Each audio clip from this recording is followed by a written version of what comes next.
अस्सलाम वालेकुम। हम सब जानते हैं कि सुबह जल्दी उठना, किताबें पढ़ना या एक्सरसाइज करना वगैरह हमारे लिए फायदेमंद है, लेकिन हम फिर भी नहीं करते।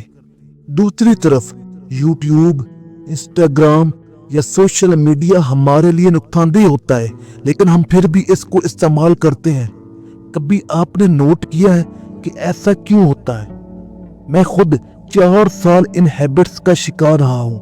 हर बार सोचता था कल से बदल जाऊंगा, लेकिन फिर सारा दिन स्क्रॉल करता रहता और बाद में गिल्ट फील करता, और इस तरह मेरी जिंदगी एक अंधेरे में गुजर रही थी। फिर मैंने एक दिन एटॉमिक हैबिट्स किताब में एक लाइन पढ़ी, the more attractive a habit is the more likely it is to become permanent. यानी आदत जितनी दिलकश होगी वो उतनी ही ज्यादा रिपीट होगी और पक्की होती जाएगी। और ये लाइन मेरे लिए एक टर्निंग पॉइंट बन गई। मैं सोचने लगा कि सोशल मीडिया में ऐसा क्या है जो हम इसकी तरफ खींचे चले जाते हैं, और जबकि किताबों में, सुबह जल्दी उठने में या एक्सरसाइज वगैरह में ऐसा क्या है जो हम इनसे दूर होते चले जाते हैं। तो मुझे मेरे दिमाग का एक ऐसा राज पता चला जिसकी वजह से हमारे साथ ये सब कुछ होता है, तो मैं इसे आप लोगों के साथ शेयर करे बिना रह नहीं पाया। तो मुझे रिसर्च के दौरान ये इल्म हुआ कि हमारा दिमाग वो काम पसंद करता है जिसके करने के बाद इससे ये 3 चीजें मिलती हैं। पहला, जिससे इसे जल्दी खुशी मिले। दूसरा, जिस काम करने के बाद इससे रिवॉर्ड जल्दी मिले या अजर जल्दी मिले। तीसरा, वो काम मजेदार लगे या स्टेटस दे, यानी लोग इस काम पर वाह वाह करें।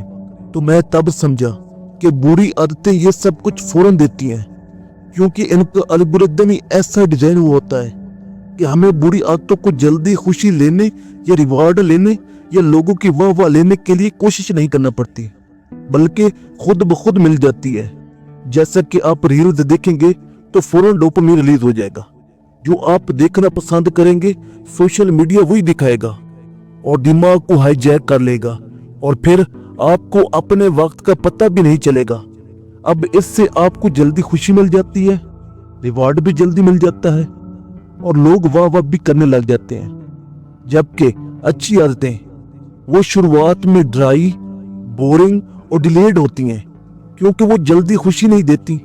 रिवॉर्ड बहुत अरसे बाद मिलता है, जैसा कि एग्जाम्स साल बाद होते हैं तो रिवॉर्ड भी साल बाद मिलता है, और लोग वाह वाह भी साल बाद करते हैं। तो दिमाग को इंतजार पसंद नहीं, इसलिए ये काम दिमाग को मुश्किल लगता है, और जिसमें दिमाग को मुश्किलात होती हैं इससे वो दूर भागता है। आप सब खुद समझदार लोग हैं। आप खुद बताएं कि अगर आप लोगों को भूख लगी हुई हो तो एक साइड पर फास्ट फूड रखी हो और दूसरी तरफ आप लोगों को खुद खाना बनाना पड़े, तो आप किस तरफ जाएंगे? ऑफ कोर्स आप उधर ही जाएंगे ना जिधर खाना तैयार हो, जहां आपको बनाना ना पड़े, क्योंकि दोनों ने एक ही तो काम करना है, पेट भरना है। लेकिन आप सब जानते हैं कि एक खाना आपकी सेहत के लिए नुकसानदेह होता है, जबकि दूसरा फायदेमंद है, लेकिन आप फिर भी वही खाते हैं जो नुकसानदेह होता है, क्योंकि आप मेहनत करने से कतराते हैं और इसीलिए आप पक्का पकाया खाना पसंद करते हैं। लेकिन अगर आपको फास्ट फूड हजम ना हो सके, या फास्ट फूड खाने से एलर्जी हो जाए, या फास्ट फूड रोजाना अफोर्ड ना कर सको, तो आप चाहे जैसे भी हो खाना बना लेते हो, और फिर अगर एक दफा बनाने लग जाओ तो फिर वो तुम्हारे मामूल का हिस्सा बन जाता है, और फिर अपने हाथों से खाना बना के खाए बगैर रह नहीं सकते। इसी तरह हमारा दिमाग भी मेहनत करने से कतराता है, लेकिन अगर एक दफा कोई काम हमारे मामूल का हिस्सा बन जाए तो फिर वो हमारी जिंदगी का हिस्सा बन जाता है, और फिर उस काम को किए बगैर हमारा दिमाग भी नहीं रह सकता, बशर्त ये कि हम इन आदतों को अपनी जिंदगी का हिस्सा बनाएं। अब आप सोच रहे होंगे ना कि हम तो अच्छी आदत को अपनी जिंदगी का हिस्सा बनाना चाहते हैं, लेकिन 2 दिन करने के बाद इनसे दिल उकता जाता है। तो इसका हल क्या है? इसका हल ये है कि आदत को मजेदार, दिलचस्प और जज्बाती तौर पर दिलकश बनाओ, और इसको दिलकश बनाने के 3 स्टेप्स होते हैं, जिनके करने से आप अपनी अच्छी आदत से फौरन वो चीज हासिल कर सकते हो जो तुमने बहुत अरसे बाद करनी होती थी।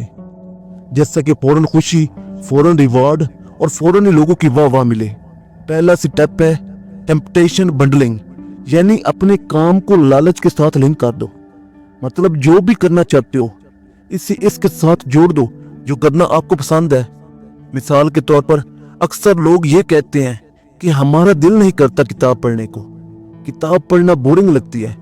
तो इसका हल ही है कि टेम्पटेशन बंडलिंग करो, यानी जो आपको पसंद है उनको पढ़ाई के साथ जोड़ दो। जैसे कि अगर आपको काफी पसंद है तो सिर्फ किताब पढ़ते हुए काफी को अलाउ करो, म्यूजिक पसंद है तो सिर्फ पढ़ाई करते हुए म्यूजिक सुनो। ये दिमाग को इंस्टेंट रिवार्ड देता है और बोरिंग हैबिट को डोपामिन से जोड़ देता है। दूसरा स्टेप, हर चीज को ज़ाहिरी तौर पर इतना खूबसूरत बनाओ कि वहां जाने को आपका दिल करे, या जहां आपने काम करना है उसको इतना खूबसूरत बनाओ कि वहां जाने को आपका दिल करे। क्योंकि दिमाग वो नहीं करता जो हम सोचते हैं, बल्कि दिमाग वो करता है जो वो बार बार देखता है। अब तीसरा स्टेप है इस आदत को अपनी शनाख्त बनाओ जिसको आप करना चाहते हैं। आदतें बदलने का सबसे तेज तरीका यह है कि अपनी पहचान बदलो। दिमाग उन कामों की तरफ खींचा चला जाता है जो उसकी पहचान बन जाते हैं। ये दिमाग के क्रेविंग सेंटर को आइडेंटिटी डोपामिन देता है और नई आदत दिलचस्प लगने लगती हैं। अब इन 3 स्टेप को दोबारा जल्दी जल्दी रिवाइज कर लेते हैं। जैसा कि आपने सोचा कि मुझे आज से रोज कोई ना कोई किताब पढ़नी है, तो इसको अट्रैक्टिव कैसे बनाएं। पहला स्टेप टेम्पटेशन बंडलिंग, सिर्फ किताब के साथ कॉफी अलाउड। दूसरा विजुअल क्यू, यानी कि किताब को खुली रखो और अपने मोबाइल या अपनी जो भी चीजें हैं उनको तैयार रखें पढ़ाई के लिए। तीसरा स्टेप आइडेंटिटी लिंक, खुद से कहना कि मैं रीडर हूं। अगर आदत दिलकश नहीं है तो दिमाग उसे दुश्मन समझेगा, लेकिन अगर आप आदत को मजेदार, वाज़िया और अपनी पहचान का हिस्सा बना दो तो दिमाग इसे अपना हथियार बना लेता है। आप सब कमेंट्स में जरूर बताएं कि आप कौन सी बोरिंग हैबिट को अट्रैक्टिव बनाना चाहते हो। अगली वीडियो में हम बात करेंगे आदतों को आसान कैसे बनाया जाए ताकि दिमाग ना कहने की हिम्मत ही ना कर सके।